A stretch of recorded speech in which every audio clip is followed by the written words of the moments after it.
Imagine starting your day with clarity, ending it with reflection, and feeling fully present in between.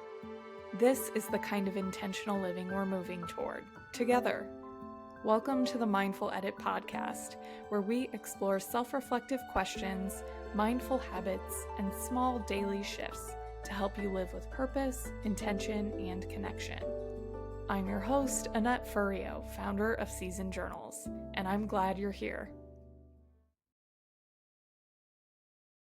Hello, and welcome to the Mindful Edit podcast, where we talk about living with intention, practicing mindful habits, and experiencing well-being through journaling and self-reflection.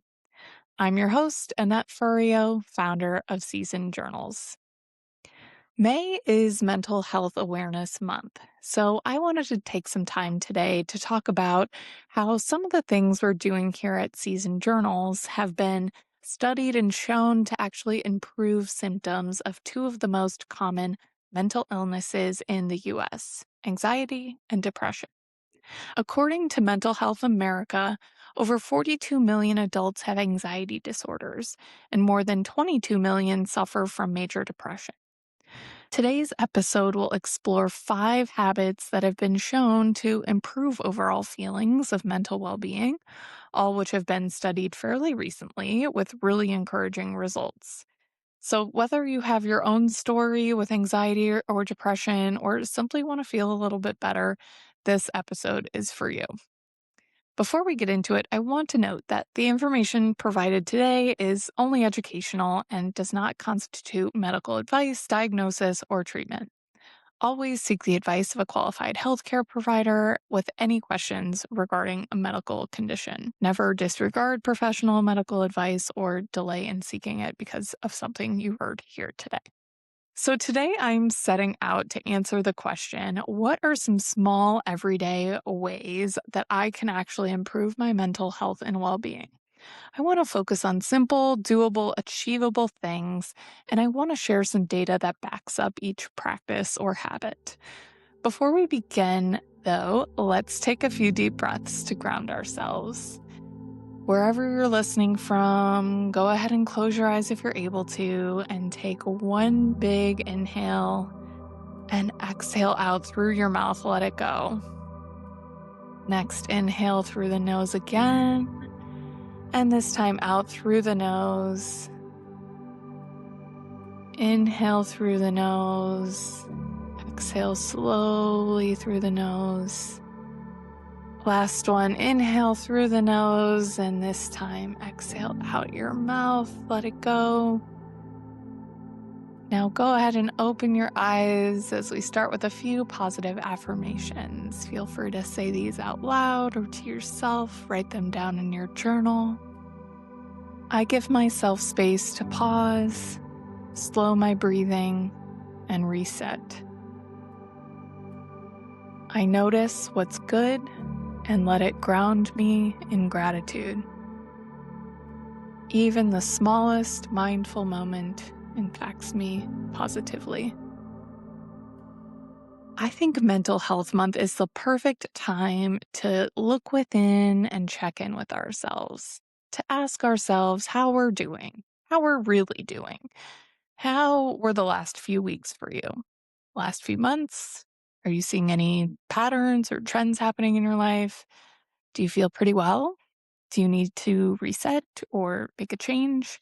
Maybe that change is simple, and it's to care for yourself in one small way. My goal today is to share simple practices that can fold easily into your life and help shift your mental well-being in a positive direction. I'll share a list of 5 practices, choose one out of the 5, or try one thing each day for a week and see what resonates with you. Each of these practices are also backed by at least one published study in psychology. So for those of you who like the real world data, like me, we'll touch on that. Without further ado, the 5 practices that we will talk about today are: number 1, slow breathing. Number 2, gratitude. Number 3, acts of kindness. Number 4, positive focused journaling. And number 5, positive affirmations. For each practice, I'll talk about what it is, how you can incorporate it into your day, how long you should do it to see benefits, and what the science says. So let's get started. Number one, slow breathing. Let's start with something incredibly simple, but honestly, one of the most powerful tools you have, your breath. Breathing exercises aren't about doing anything complicated. It's really just about paying attention to your breath and gently slowing it down.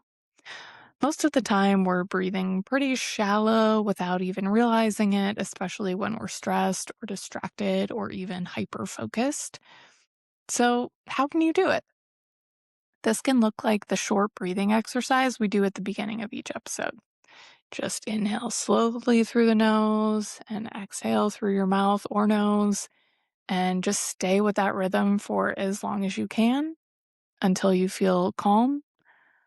By focusing your attention on the breath and away from other distractions, you can calm your nervous system and signal to the brain that you feel safe. The thing I love about deep breathing is how truly accessible it is. You really don't need to set aside a lot of time. Even 2 to 5 minutes can make a difference. You can do it at your desk, before a meeting, when you park your car, before you get out, before you go to bed, really anywhere. It's up to you. The hardest part really is making it part of your routine or making it kind of your go to response when you start to feel stressed. Now, for the research.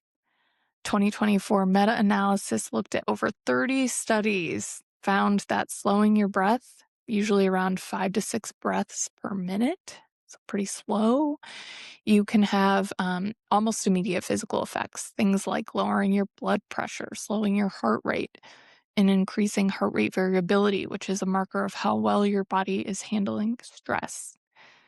I believe slowing your breath is one of the greatest mind body connection exercises you can try. So give that a go this week. Next is gratitude, which can sometimes feel a little overused. Yes, we've heard it a lot over the years, but for anyone who has actually practiced it, you know it's grounding. Gratitude is not about forcing positivity or ignoring what's hard in life. It's about noticing the good around you right now, even if it's small. I'm grateful I'm healthy today. I'm grateful for this lovely candle burning behind me from a friend. I'm grateful I just booked a trip to see my family at the end of this month. It kind of has this snowball effect that once you get going, you kind of like start seeing all these things. And in practice, you can do that like stream of conscious. You can write it down, 1, 2, 3 things you're grateful for. The key is to get specific, and then you can sit with that positive feeling for a minute. You can spend up to 2 to 5 minutes on this. You can do it daily or honestly just a few times a week. It's meant to feel supportive, not like another task. And studies have actually found that even if you do it a few times a week, you get some positive benefits. Research over the past few years, especially in journals like the Journal of Positive Psychology, continue to show that gratitude journaling is linked to improved well-being, lower stress, and more positive emotional states. I like to think of it as a way to shift your attention toward positivity and toward abundance. Number three, our next practice is one of those that we learn when we're little. Be kind to others. This is one of the reasons why I love our Everyday Positive Journal so much. A lot of the wellness industry is focused on the self, and of course, we are too. Self development, self growth, self reflection. But there's also another really powerful way to make yourself feel better and make somebody else feel better. That's what I'm calling a positive feedback loop. It's through performing small acts of kindness. We are social beings. Need community, friendships, human interaction. It is essential for our well-being. They don't have to be big gestures. They can be sending a thoughtful text message, checking in on someone, saying, hey, making coffee for your partner, saying hi to somebody who walks past you. We call that the Midwest hello. Asking somebody a thoughtful question to show that you care. These moments are small, but they add up. Our Everyday Positive Journal encourages you to think of something small you can weave into your day. This doesn't need its own time block. You don't need to schedule it. Just make it happen. There's a saying that if you're having a bad day or feeling down, do something for someone else. And now research backs that up. Cornell psychologist Anthony Burrow has been conducting research since 2019 with Gen Z students, a generation statistically high ranking in depression and anxiety. The concept is this: he selected 1,200 students to receive $400, no strings, they're calling them contributions, to use to pursue what matters most to them, something that benefits their community, family, or even themselves. The control group did not receive any money. At the start, both groups scored the same on psychological measures. 8 weeks later, those who received contributions scored significantly higher on all measures: latent well being, sense of purpose, sense of belonging, sense of feeling needed and useful, and affective balance, which is positive and negative emotion balance. So it's not just about being kind for the sake of it, which we can also do just to be good people, but it does actually support your own mental health. Let's create that positive feedback loop. Try random acts of kindness. Number 4, positive journaling. This is our fourth practice, which you should all know that I am passionate about through our Everyday Positive Journal. Positive journaling is a little bit different from traditional journaling. It's more guided or intentional way to focus your thoughts specifically on what's going well or what's meaningful in your life. This could look like writing about a positive experience from your day, something that felt good, or even it can be something that challenged you but taught you something. You don't need to write a lot. 5 to 10 minutes is great a few times a week. It's really just about challenging yourself to recall the positive, similarly to gratitude, but maybe a little bit more specific to something that you encountered or experienced that day. A 2024 randomized controlled trial, Can Positive Emotional Writing Improve Mental Health?, found that this kind of writing led to measurable emotional changes. Participants had lower levels of anxiety and depression symptoms, higher overall well being scores after the intervention. So, small, consistent practice, positive journaling can help you recall positive experiences and increase those feelings of well being. And we're at number 5. Our final practice is affirmations. Affirmations are simple statements that you repeat to yourself either out loud or in writing that reinforce supportive or positive beliefs. We also do these at the beginning of our episodes because they do, in fact, have positive impacts. I know affirmations can sometimes feel a little bit corny or forced. When I think of that, I tend to remind myself that many of our world's top performers in sports and entertainment have used positive affirmations and positive self talk. People like Muhammad Ali, Serena Williams, LeBron James, Oprah Winfrey, Michael Phelps. I think the key here is that they should feel right for you. They should have meaning for you. They should ground or inspire you. So I encourage you to write your own affirmations. What you tell yourself is personal. Write and say what works for you. You might choose 1 or 2 affirmations and repeat them daily.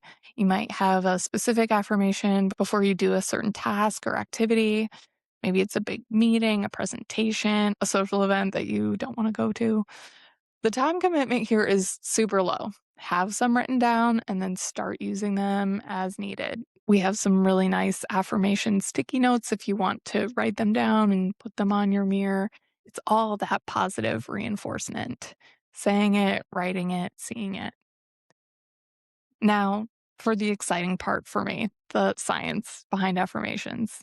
There's a really recent 2025 meta analysis, The Impact of Self Affirmation Interventions on Well-Being, looked across studies on self affirmation practices and their effects on mental health. So, what they did was they pulled together a range of individual studies, they look at patterns across them. And when you look at all the data together, does anything consistent come up? So, in this case, the answer was yes. The research found that self affirmations had a measurable positive impact on well being. So, across different settings, different groups of people, there was a consistent signal that these small practices were associated with improvements in how people felt psychologically. Something to consider next time you think that affirmations might be a little bit corny.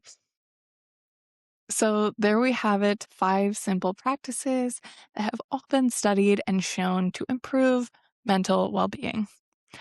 My challenge to you is to try at least one of these practices this week, if not more. They're simple. Like I said, they don't really take much time, they just take intention and thought behind it. The hardest part is really implementing them into your day as second nature. There will be the learning period at first, but then it will start to become almost automatic. You'll have the affirmation that you always say before the presentation or the client meeting. You have deep breathing as a response when you start to feel feelings of anxiety. Your journal a few notes of gratitude or positivity when you wake up in the morning or before you start heading to bed. We are here for you on your personal well being journey, and I hope that one small practice has a positive impact on you this month. Be well.